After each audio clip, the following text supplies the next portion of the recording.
Hey fearsome friends. Now there's always that one neighbour nearby that creeps you out and makes you feel the need to double check that your doors and windows are locked. Well, tonight I have some pretty messed up stories for you about some of these crazy neighbours. So sit back, relax, and remember, keep being creepy.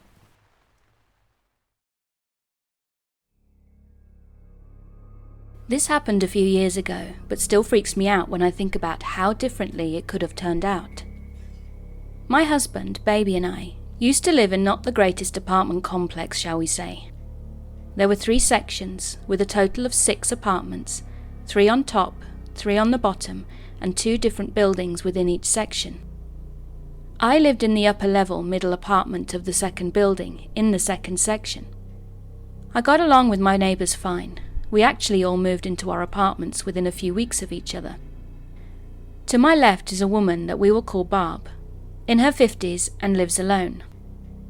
Barb is a drinker and a big participant of any substances that make her feel good. She has a rotation of men friends that come and go, which is all fine.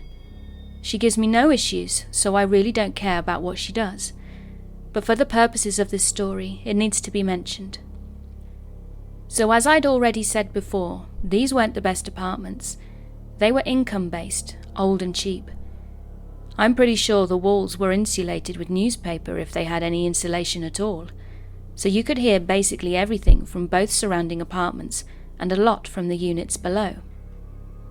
The only time it really became an issue was during nap time and night time, when something would either prevent my 1-year-old from sleeping or wake him up. But it didn't happen often, and when it did, I was always able to go knock on the culprit's door and handle it with no issues. Now, since my child was still a baby and I was constantly exhausted, 90% of the time, his bedtime was my bedtime. Our bedrooms were on the opposite end of the apartment, from the living room, kitchen and balcony, and Barb's apartment. We also slept with both a noise machine and a fan to drown out any noise disturbances during the night. This particular night, though, my husband was off work and we decided to watch a movie. There was a party going on in the first building of our section. Barb was friends with the party throwers, and we could hear her in and out of her apartment doors several times, as well as all party people who were outside smoking. At some point during the movie, I fell asleep, using my husband's lap as a pillow. Around 2 a.m, loud laughing from Barb's apartment woke me up. Now I get up to pee and brush my teeth before coming back to kiss my husband goodnight and get into bed. So I do my business and make my way back up the hall to the living room from the bathroom to tell my husband goodnight, and I heard knocking on Barb's door, followed with what sounded like her door exploding off its hinges and flying into the wall that separates her apartment and ours. My husband and I both say what the hell at the same time, and kind of just freeze. We heard Barb and a man talking, and it sounded like normal talking. They weren't yelling or anything, so we chalked it up to Barb and her guest having a little too much fun at the party, and shrugged it off. I got into bed and quickly fell back asleep. No more than 10 minutes after getting into bed, I woke up to what sounded like heavy furniture being body slammed coming from Barb's apartment. Irked from the sound slumber disturbance and knowing this is going to wake my kid up, I make my way back to the living room, planning to put my slippers on and knock on Barb's door and kindly ask her to be quiet. I first walk out onto my balcony to smoke a cigarette, whilst hoping she realizes how loud whatever the hell she's got going on is and fix it without being asked. The body-slamming furniture only got louder while on the balcony, so I assumed they've worked their way through her apartment and are body-slamming her bedroom furniture now. Even more irritated, I decided Barb's too blitz to realize how loud she's being, and I'm going to have to remind her that none of us are deaf in my apartment, so she was going to have to move her furniture fights somewhere else or reschedule for normal furniture fighting hours, which are obviously during the day. So I stand up and take a few steps towards Barb's bedroom window, where our small bucket for cigarette butts sits on the ledge of the balcony. Her bedroom window and the closet edge of my balcony to her window are only inches apart. She could easily crawl out of her window and onto my balcony, or vice versa. And that's when I heard it. muffled screams like someone is holding a hand over her mouth, and a man's voice saying in a very low voice, "If you don't shut up, I'm going to kill you."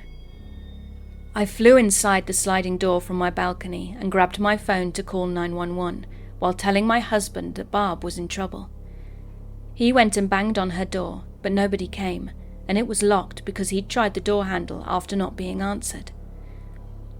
I was still standing between the living room and kitchen, on the phone with 911, and my husband walks outside and leant over to see if he could see anything through Barb's windows. The blinds were closed, but a couple of blind slats were broken, leaving a small crack big enough for my husband to see someone laying on the floor, halfway in the bedroom and halfway into her bathroom, and another person standing over them. He told me, and I relay it to the 911 operator, while also adding, if the police aren't here soon, we're going to bust the door down ourselves.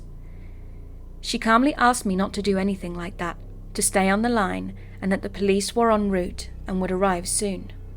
About 2 minutes later, we hear several pairs of boots coming up the apartment stairs to get to the second level of our apartment, and get to the second level that our apartment is on, and then loud pounding and knocking with, "Police department, open up." I cracked my front door to peek out and told them that we can still see 2 people in the back bedroom of Barb's apartment. There are 4 uniformed police officers with their guns drawn, and the one standing in front of my door told me to get back inside and lock the door. So I go back inside and stand right inside my balcony door to watch for anything, like Barb trying to escape the man or the man trying to escape the cops. I hear another round of police pounding at Barb's door, going unanswered, and then the sound of the door being kicked in. Fire and rescue have now shown up by this point, and the whole complex is lit up with lights coming from emergency vehicles. We could hear a small scuffle, and then the screen door of her apartment creak open. I looked out at the peephole and saw a man in handcuffs being led down the stairs, and then the EMT coming up the stairs with a stretcher. A few minutes later, we heard her screen door creak open again, and I see the EMT carrying a stretcher with someone in it and open my door. Barb is unconscious and in bad shape. Her face and head are bloody and swelling. The exposed skin of her arms are already bruising. As I'm staring at her in the stretcher going down the stairs in disbelief, the same police officer that told me to get back inside and lock my door walks out of Barb's apartment and asks if he can speak to my husband and me. I of course say yes and invite him inside, where he thanks us for calling 911 and tells us he has a little doubt that we saved Barb's life. He asks what we heard, and I reiterate the whole story from beginning to end, as he takes notes. He thanks us again and leaves. Barb calls me about a week later from the hospital to thank me. I ask how she is, and she tells me that she has a fractured skull and bleeding on her brain, broken cheekbone and jaw, broken ribs, and lots of bruising all over her body, but feels lucky to be alive, and thanks me again. She also tells me the man is someone she has known for several years, that he had showed up to the party right before she went home to her own apartment, and was mad she didn't want to sleep with him, and even madder that she had been super flirty with a POC at the party. Several months later, the ADA prosecuting the man called me and asked me to tell her everything from that night. So I told her from start to finish too, and she asked if I would be willing to testify in court. I tell her that whatever she needs to lock that animal up, I'll do it. A couple of weeks later after that, I came home and have a summons on my door to be a witness in the case, but the court date listed has already passed. I called the ADA back and explained, both worried about how me not testifying hurt the case and putting him away, and also if I had a warrant out for my arrest for no showing. She told me that the date was wrong, but that I'm also not needed. I caught up with Barb a few weeks after that, and she told me that my recorded call to 911 was used during court and that the guy got 15 years in prison.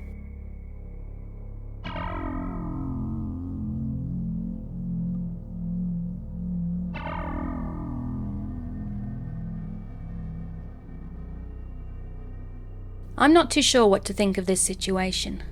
It happened at 9 p.m. tonight, when my wife and I were watching a movie. She suddenly paused it, saying that she'd heard somebody yelling outside. We sat there for a moment in silence, listening out for any noises, thinking maybe she had heard some ambience from the movie a little too well. But then, there it was, a blood-curdling scream coming from the backyard. I went to check it out, and this is where I started getting confused. There was a young girl, maybe 12 years old, at my neighbour's back door, screaming and beating on it. She had 2 or 3 dogs out there with her too, so instead of walking straight out and talking to her, I decided to wait and see if the neighbours would answer. The girl calmed herself for a moment, then looked back into the thick woods behind our houses. She froze, then turned to the door again, this time more violently. She started screaming like she had seen something that absolutely terrified her.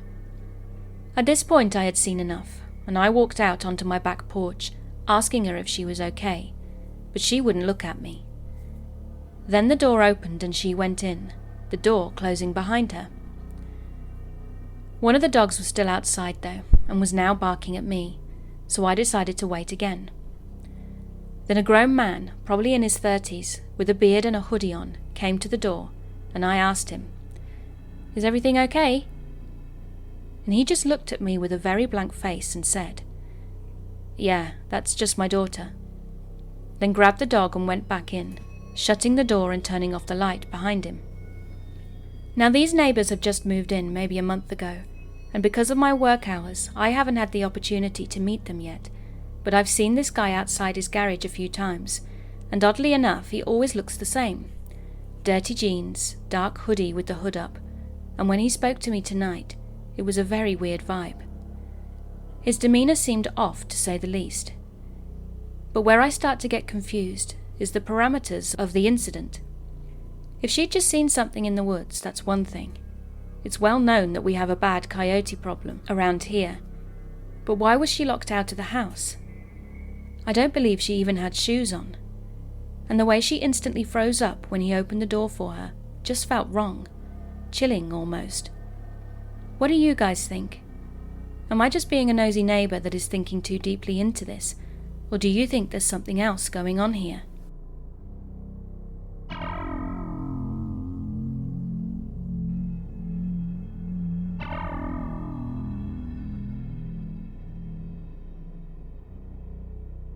I live with my fiancé in an apartment building on the 6th floor, and for the sake of accuracy, I will repeat the layout of my apartment. There are 4 apartments on each floor, and they are split into a bubbled area, 2 and 2, each pair having a bubble together, basically a metal door guarding the 2 apartments, and so on. I'd also like to mention the fact that I am a cat fosterer, which means I take in stray cats and rehome them. Last week I took in a kitty I named Leela to the vet for her deworming procedure, and as I stepped out of the elevator, there were roughly 10 steps more to make towards the entrance to our building. This entrance is guarded by a metal door, the bottom half being metal and the top half being glass, and that was it. So basically any drunk or any angry person could just smash the window and invite themselves in without any problems. So as I stepped out of the elevator and walked to the main door, I noticed this fairly young man wearing a white hoodie, a black cap, and a pair of black sunglasses resting on his head. The most important detail I'd like to note is that his right eye was swollen and purple, as if he'd taken a punch right into that side of his face. Now he's standing in front of the door where I can clearly see his upper body positioned in my direction. I was thinking to myself, maybe he's looking for his keys or waiting on someone to come out, and that's why he's standing there. So I think no more of it and proceed to open the door and move exactly 2 steps out. That's the moment where this guy asks me, "Do you have a light?" I politely answer that no, sorry, I don't smoke, and I carry on my way with running my errands. But by the time I got to make another step, he'd already grabbed the tip of Leela's ear, not hard or pulling at it, but just playing with it, and with an ice-cold stare asks me the following: "Do you want me to pick up your kitty and smash her into the cement?"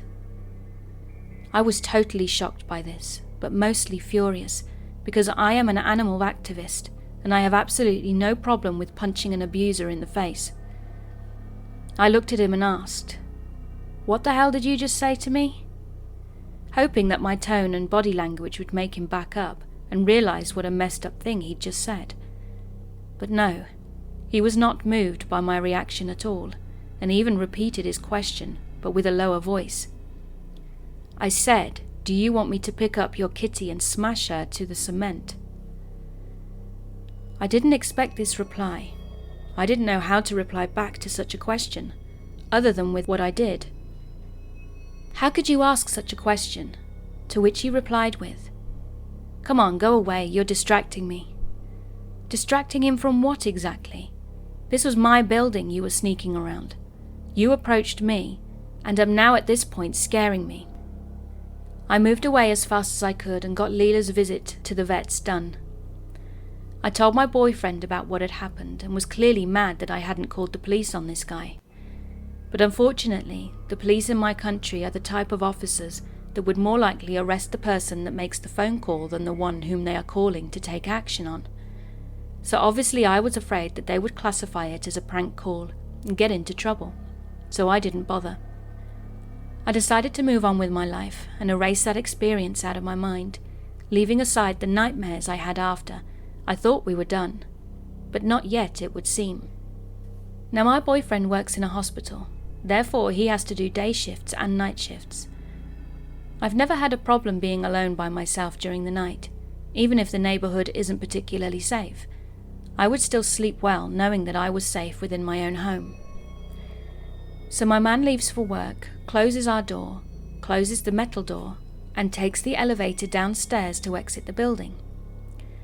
But after about 10 minutes, he called me up and the conversation went something like this. "Hey babe, I don't want to scare you, but what exactly did you say that guy looked like again?" "Well, he had black hair, brown eyes, a black cap and a pair of sunglasses. Oh, and his right eye swollen from a punch." "Yeah, why?" "I just met him. He was standing in front of the main door, kicking it in and slamming the glass with his palms. He was shouting at me to open the door right now." "Oh my God, is he there now? Is he trying to get in? Where is he?" "I called the police the second he started shouting at me to let him in. I wouldn't. I told him to call the intercom or use his key, because he said he lives on the 10th floor and couldn't get in." "And what happened after you called the cops?" "He immediately ran away the second he saw me pull out my phone. I gave the officers his description and left for work. Double lock the door and make sure the metal door is locked and turn the key in. Call me the moment you feel anything is off."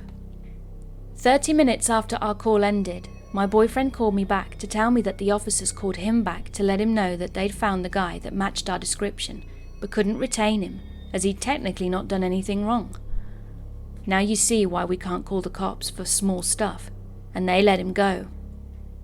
Remembering that he'd said he lived on the 10th floor, I went to the building manager, which is my door-to-door neighbor, and told her about what had been going on with this guy. I also asked her if there was anyone matching his description that lived in our building. She told me that there was a guy who was the same age and looked like him that lived there. He was someone that took drugs and drank alcohol, and whose mother had passed away a while ago, and he lived there alone. Lately we've noticed knife marks inside the elevator all over the walls. They're horizontal marks, long and deep, and we take that elevator twice a day at least, so there's no way you can go in there without seeing them.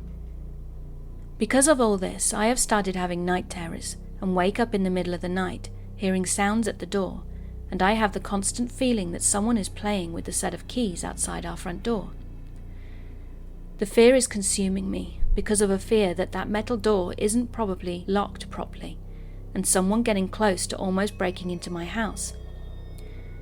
If it weren't for my cat smelling the culprit that announced me of an intruder, I am now obsessed with the thought that maybe this psycho could be my neighbor, and that was possibly not the last time that we meet him. To even bear thought of him walking around with a knife and scratching the walls and being outside our door absolutely terrifies me. And if that wasn't enough, my boyfriend opened up to me about a similar situation from one night when he got home from work. He said I was inside asleep and he had come home late around 10 or 11 p.m. He said that he'd just got out of the elevator at our floor, and as the elevator door closed, he could hear a rustling noise, like when you wear a winter jacket when it's cold and you move your arms around. He said that the moment he'd stopped moving, the noise stopped as well. He said it felt like the moment he'd stop, whoever else was there would stop too. So my boyfriend waited and waited, trying to replicate the sound, but to no avail. He told me he waited for about 10 minutes, until out of nowhere, right from the middle area of the first set of stairs, some guy came, passed by him and went to the lower floors, not saying a word, and he couldn't see his face very well either.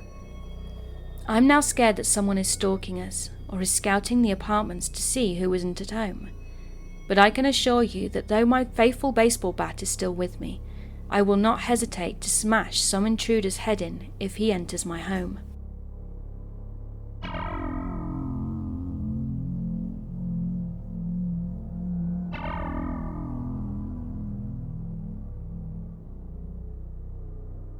This happened a few years ago, and it still scares me thinking about it. Now, I moved out of my mum's house and got my own apartment after moving states for the first time. It looked and seemed like a predominantly safe neighbourhood, and I'm into true crime, so I'm always overly cautious. But about a few weeks after I moved in, my apartment on the bottom floor was flooded because the washer in the upstairs apartment was turned on and no one was there to shut it off. I'd barely unpacked, so I didn't really have anything to catch the water that was gushing in from the ceiling. It was after business hours, and the emergency number was just a reroute to the apartment main line that was closed after hours. So I was frantically running around, knocking on doors, hoping someone would answer so I could grab a bowl or something, just to hold this water until I could get hold of someone in emergency maintenance. The guy directly across from me finally answered, and I explained my situation and asked for a bowl or something similar. He started to say that he didn't have anything, until he could literally hear and see all the water. Then he ran back inside and pulled out this massive plastic storage bin. We rotated on switching out bins of water until Rainbow showed up to save the day. Now, my living room and kitchen were soaked, but my place was still livable. I said thank you to the guy, then started to walk away, when he stopped me and invited me to stay at his place for the night. I told him it wasn't necessary, as my place was okay, but he insisted. He claimed that he was getting ready to go to work, but when he went back to his apartment, he grabbed his key, cleaned off his couch and his bed, and said I could stay for the night, and he'd come in through the back door around 3 a.m. He wasn't going to take no for an answer, so I took the key until he left. Then I returned his bin and the key and went back to my apartment, avoiding this dude like the plague from then on. Red flag number 1. A couple of weeks later, I was taking my dog out to use nature's bathroom, and I could hear this neighbour guy's door open, then close, so I was trying to time it safely to avoid him. Unfortunately though, it seemed like he was doing the same thing with me. I think he was doing the, "Oh, we're leaving at the same time," and then would try and talk with me. So he stopped and started asking about my family, if I'm from here, and if I have family close, etc. Red flag number 2. After about 6 months of bobbing and weaving this weirdo, I took my dog out before bed as usual, and I would purposely walk around the back in order to avoid walking in front of this guy's window, who now, by the way, would have his blinds open all the time. As I made my way around the back, I got this eerie feeling of being watched, so I looked behind me, and I see him peering around the corner, just staring at me. He noticed me noticed him, so he went back and I heard the door close. I then started second-guessing whether I'd locked my door or not, but I would lock it every time I left, even if I was walking only 2 feet. But just to be sure, I went back, checking my door, then heading back out the same way. I was out with my dog for about 10 minutes, and as I walked home, I could hear his door and keys as I'm about to approach my door. I hid around the side, waiting him out, and I heard his door close, but he hadn't left. He was just standing there, juggling his keys. Now it's cold out, and my pup is freezing, so I decided to take my chances and make my way to my door. But as soon as I walked out, he was standing there and said, "Oh, sorry about earlier. I thought I saw someone walk by." Keep in mind though that I'd walked around the back purposely to avoid him noticing me. I quickly said okay and went inside my place. The door clicked shut, and I thought to myself, there is absolutely no way that he could have known when I took my dog out and come back home, unless he was peeping through the peephole and had seen me. That was the last straw, and red flags. I finally emailed the building manager, sending them a complaint, and explained everything that had happened. Within the next few weeks, that dude had moved out without a blink of an eye. Now, I've had many creepy encounters like this, but just be aware and listen to your gut.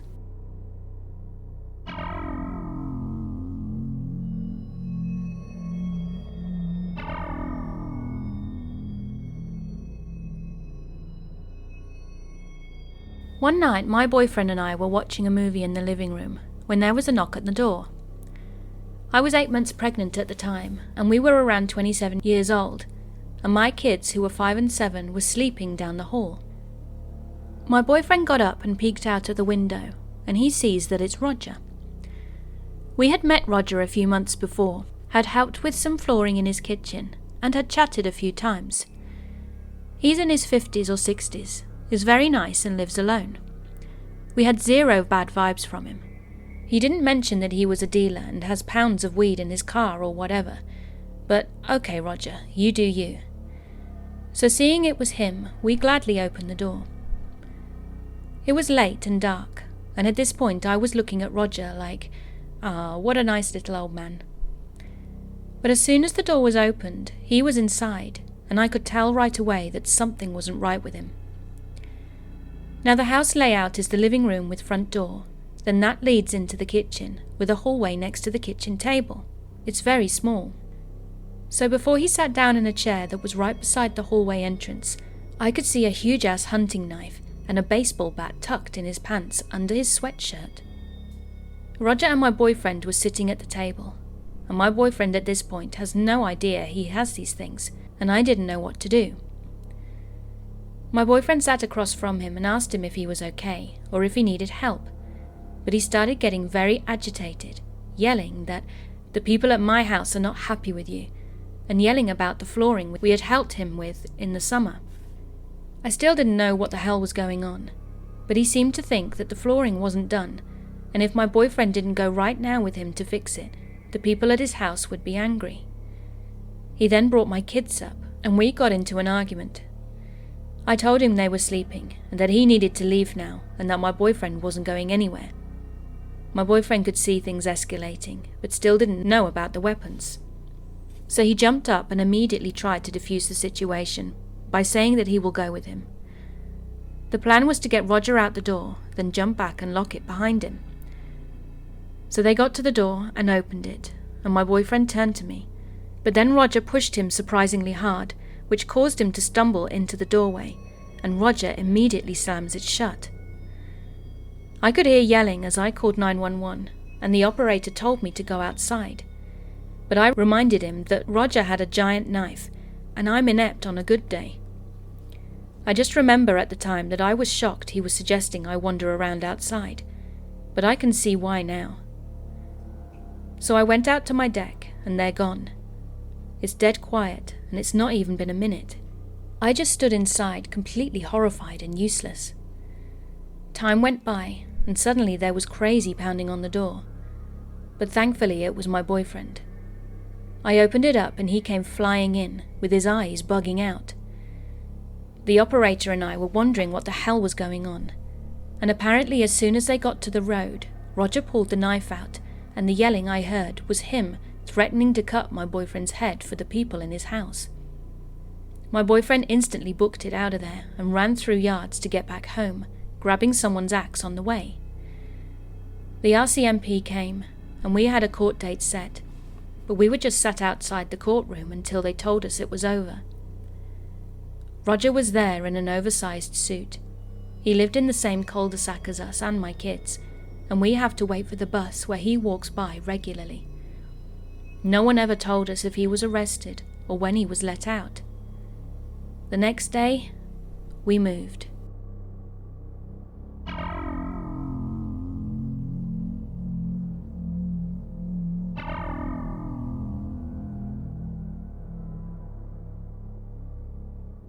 I, Rachel, had a friend down the street from me named Katie. I think I was around the age of 10 and Katie was maybe 14. All I know is that she was definitely quite a bit older than me. Katie's house was just a short bike ride away, and that's usually how I got there, or how we used to get around the little town in Michigan where we lived. Now Katie's mother was wheelchair bound and was frequently gone from the home, surprisingly. Her grandma lived with them and was also wheelchair bound. Katie's father wasn't around at all for the whole time that I'd known her, which was about a year at that time. Katie also has a calico cat whose name was Tigger, and this is important for later. So there's only 2 incidents I had with Katie, but that's all it took for me to never hang out with her again. I had been to her house sporadically before that, but I never felt uncomfortable when I was there, and always had that hair sticking up on the back of my neck feeling when I was. Her family was rich, which is also important to note for later, and I grew up moderately poor, so going to a house that had tons of toys, food, games, and a TV was enough to make me ignore this uneasy feeling I kept experiencing.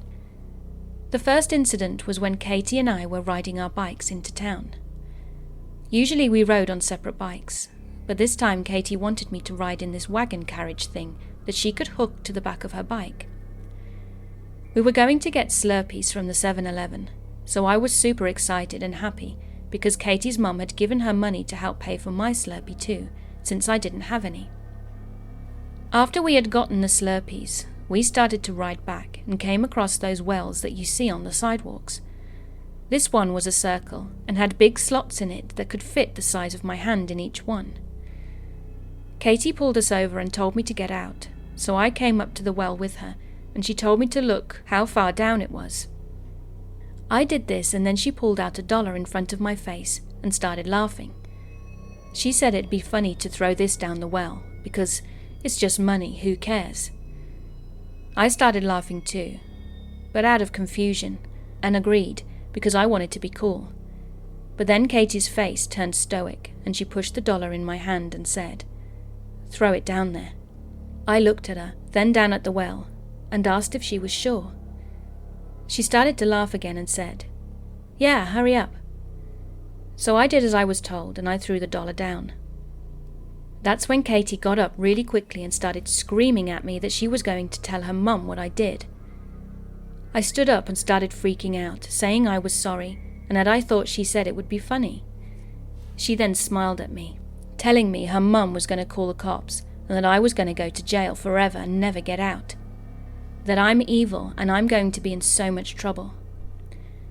She then got on the bike we were sharing and told me I can walk home and proceeds to leave. I had about a mile left to walk home, so it wasn't that bad, but the whole experience scared the crap out of me. I got home and confessed everything to my grandma, who told me not to worry and that she was just being silly. The second incident I want to tell you about was when she had called me up, asking if I wanted to go to the store to go clothes shopping. Katie was acting as if nothing had happened, so I stupidly agreed to go, because I wanted to hang out with someone as it was a nice summer's day. We met in town with our bikes and we rode to a sweatshirt store, the ones where you can have your own design printed on them. Now Katie had brought along her cat Tigger in this little backpack thing, so she entered the store with Tigger in tow and she immediately makes a beeline for the dressing rooms. I of course follow her and I'm totally confused at this point because she had grabbed no clothes whatsoever to try on. She then pulled me into the dressing room with her and locked the door. And dropping the backpack on the floor, she says, "We're leaving Tigger here, and we're not coming back for him ever." I started protesting, asking her why she's being this way. Then she proceeds to grab my arm and pull me out, locking the door on the way out and shutting it. We ran out to the building and started to ride on our bikes back home. I told her that I was so angry with her, and asked her why she would ever do something like that. She swore at me and screamed that it was her cat and she could do what she wanted. Me being 10 years old, I really didn't know if I should go back, because what if I got in trouble, since I was with her when this happened? I got home and told my grandma what had happened, so she called Katie's mum, who we hoped would take care of the situation. I think about Tigger a lot and pray he lived a happy life and that she wasn't psychotic towards him. My grandma never said anything else about Katie, except that she'd moved schools and towns a couple of months later. I don't think my grandma ever thought something was wrong with Katie, but I never hung out with her again after that.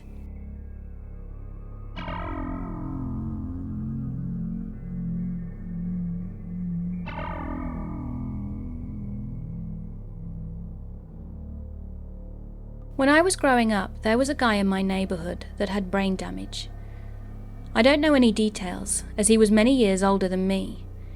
How he got brain damage was just rumours kids told each other, but it's possible he was born that way. He had the body of a grown man, but the mind of a child. He was able to work at a shop and ride the bus to work, so he was not completely dependent. But he did live with his elderly parents. He was pretty harmless except for one, shall we say, habit.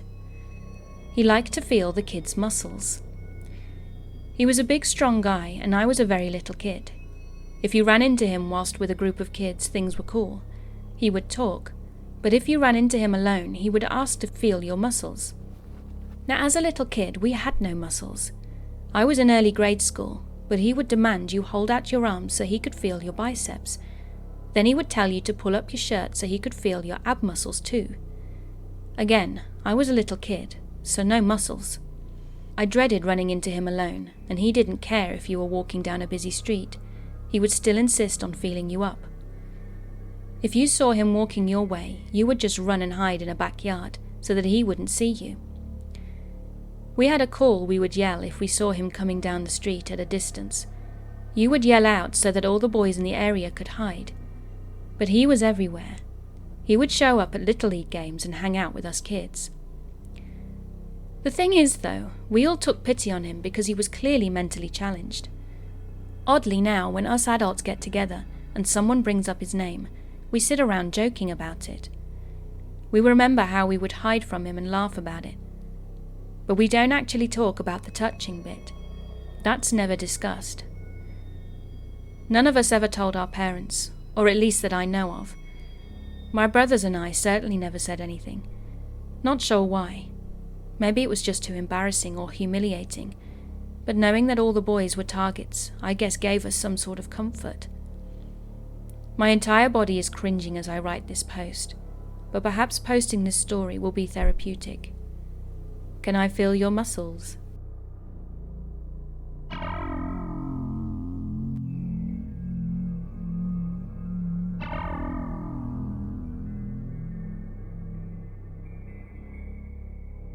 Back around when I was 5 or 6, I remembered this really beautiful lady in our neighbourhood. She lived right next door to us, and she'd always come by to visit. I always thought she was a great and nice person, so I never understood why my grandmother hated her with a passion, or why my mum and dad would argue in hushed whispers after she left, or even why I'd sometimes hear the gossips between the older people when they came over. It was a relatively small and rural neighbourhood. Everyone knew each other, and we were a close-knit community. One day my grandmother and a bunch of her old lady friends were chatting in the sala, Filipino word for porch. They were all sat down, playing cards and talking. That's when Mrs. Acacia, I think that was her name, it started with an A, came by and asked me if my dad was there and if she could go inside. My dad was the only technician in the neighbourhood, so I thought she just needed his help with something in her house. She avoided my grandmother and her friend's piercing glares as she entered our home. When she left with my dad to her house, my grandmother and her friends' whispers started. I felt so curious back then that I went to my grandmother and asked, "Lola, what's so bad about Ms. Acacia?" And she sat me on her lap and said, "Ms. Acacia is a bad woman. She's an old witch in disguise of a beautiful woman, and she's trying to lure the men in our neighbourhood to be her spirit helpers by living in our midst. Your uncle Ingun disappeared because of her, and now she's after your dad, so you must never let her get too close. Understood, Maria?" I nodded my head, though I didn't quite understand at that time. She didn't look like a witch to me. To me, Ms. Acacia was just a very kind and very beautiful lady. My grandmother was a little bit of a mankukulam herself, which is a mountain witch. Every morning at breakfast, she'd touch my dad's forehead and whisper strange words I couldn't hear. I didn't think much of it at the time, but now that I do, was it some kind of protection spell? I'll never know. My grandmother has already passed away, so I couldn't exactly ask her. One day I was playing hide and seek with the other neighborhood kids and hid behind the big tree in Miss Acacia's yard. I saw her through the window. She was still very pretty, but there were deep wrinkles and bags I'd never noticed on her before. She saw me through the window and waved at me with a smile. I waved back, and she then shut the blinds of the window tight. When I told my grandma, Mama, and Papa about this during dinner that night, they all looked worriedly at each other. I never saw Miss Acacia again after that, as the house next to us was vacated. There weren't even any moving vans. We moved to a bigger city when I reached 7th grade, and these events totally slipped my mind until a few days ago. Recently, I visited the old neighborhood we lived in, and went to the birthday party of my friends Hannah and Jana. They were twins. I had kept in touch with them, and they lived right across from our old house. At the party, I saw a beautiful lady that looked remarkably like Miss Acacia. Apparently her name was Felicity, and she was Miss Acacia's granddaughter. I never knew she had a husband, or a child for that matter, and she lived exactly where Miss Acacia lived back in those days. She looked exactly like her, black curly hair, tall nose, tanned smooth skin, and red lips with alluring eyes. It was unsettling, and I went back home and decided to forget about it. Now just today I received a chat from Jana that Hannah's husband had gone missing. No one knew why or where he went. He just went missing. And I just can't help feel that it had something to do with what occurred all those many years ago.